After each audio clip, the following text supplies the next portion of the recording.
name is Madison Moore and welcome to my YouTube channel. Today is the 13th of December. It is a Saturday morning and I thought that I would take you along with what my family of 3 eats in a normal day. So we have already had breakfast and I've gone ready for the day. For breakfast we had a pretty typical standard breakfast. We had banana oat pancakes. And then we had some mixed berry smoothies. My son had the same as us, except his smoothie did not have protein powder in it. So it was mixed berries, Greek yogurt, milk, some chia seeds, some protein powder, some peanut butter. Yeah, that's pretty much it. And then the banana oat pancake recipe, I'll link it below. We do this one all the time because you can just blend everything up in a food processor and it's super easy to make. And you can also freeze in like an ice cube tray some of the leftover batter, and then you can just pop that on a pan if you're rushing a bit one morning. On Saturdays for dinner we love to do a pizza night. For the pizza dough I like to do a sourdough discard recipe from Farmhouse on Boone. I really love her sourdough stuff, so I'll link that one below. And we were also due to make some more bread today, so I have fed my starter last night. It peaked this morning around 7 and I've mixed up the dough, which I will include a few clips of as well. And I have also made a pizza dough at the same time. So I'll show you what the two look like. It's actually really interesting, I think, to see the kind of different doughs compared. Obviously for the pizza dough, I've kneaded it already. And then for the sourdough bread, that hasn't been kneaded. It hasn't been stretched and folded or anything like that yet. So it's incredibly shaggy, a bit more wet and harder to maneuver, but it'll be interesting to take it along and show you how the doughs progress throughout the day and what else we end up eating. So we do still have some leftover sourdough, thank you, from a loaf I made yesterday. Thank you, Baba. And we'll probably have that with some eggs, some mushrooms, some greens for lunch. And yeah, I will take you along with what else we end up eating, what snacks we have, and how the pizzas come together for dinner tonight.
So this is the already kneaded pizza dough.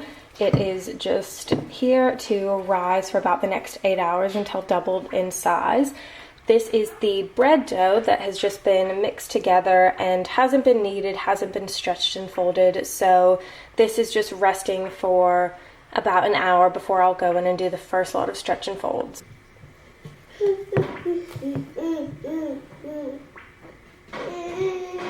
So I'm just about to get some lunch going. We're gonna have scrambled eggs, sourdough, some kale and spinach, and some sliced mushrooms.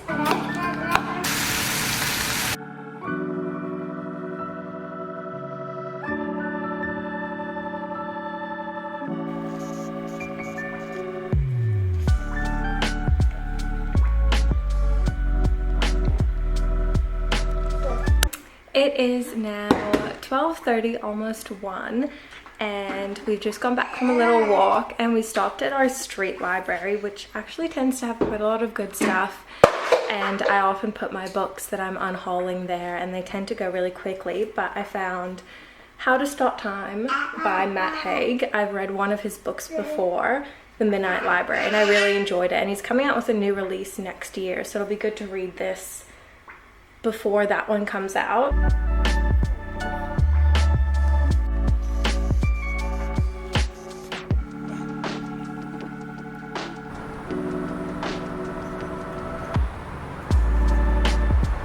So it's 3:30. We just woke up from a nap about 30 minutes ago, and I'm just starting to have a think about what we're doing for dinner and what needs to be done for that. So this is the lovely sourdough pizza dough.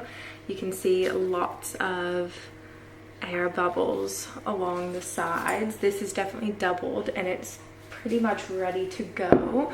So I'll start thinking about getting all of that sorted in the next hour or so. I've also just started prepping some pots de creme, some custard. I'm not too sure like what the official name is. I just found this one recipe and we absolutely love it. We've made it like 3 or 4 times in the past month. It's from Lily Nichols. She's a dietitian. She specifically talks about like pregnancy, postpartum, trying to conceive, all of those things. So I love her recipes. And yeah, I just made a small batch for tonight's dessert for my husband and I because we were running low on cream, but I'm hoping it'll be fine still. The recipe she has on her website is for the maple version. The chocolate version is in one of her books, but I'll link the maple version down below if anyone's interested in trying. I'm sure you could just sub in some chocolate as well. Throughout the day, I try and go through as many of these as I can. I kind of aim for about like 3 a day. I think it's just under 1 liter, or maybe it's 1.1 liters. It's just like the Yeti rip-off of the Stanley Cup. I've had it for a while now. I actually got it before my son was born because I wanted something with a straw for labor and postpartum. And yeah, I've just been using it every day since. I also love the Mini and Me Hydra Mama, especially while breastfeeding, but I am currently out, so I need to go restock that at some point. And a quick sourdough bread dough update. It's a bit confusing. I've never actually had 2 sourdough type bases going at once, but it is definitely rising well and it has so many bubbles on the side. I love using glass bowls for that reason because you can really tell. I still think it needs a bit longer because it's still kind of tacky to touch, but it's coming along well and it's only 3:30, so not in a rush. But yeah, I'll shape this and then put it in overnight to cold proof and then I'll bake it tomorrow morning. I also had a cup of green tea and lemon earlier with our lunch.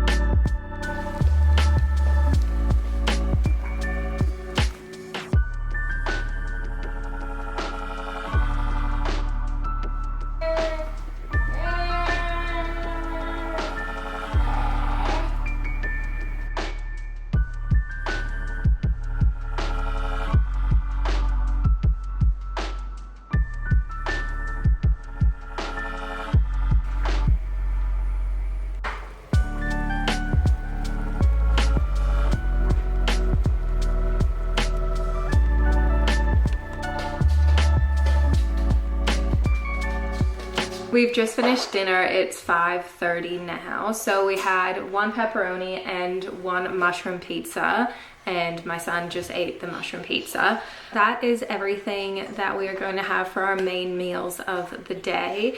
We have dessert, which we'll eat a bit later once he's down for the night, and that's the chocolate pots de creme that I was making earlier. Thanks for watching. I hope this gave you some inspiration for some recipes that you might cook. I'll hopefully do a lot more of these in the future to give more of an insight into what we normally eat in a week. But thank you for watching.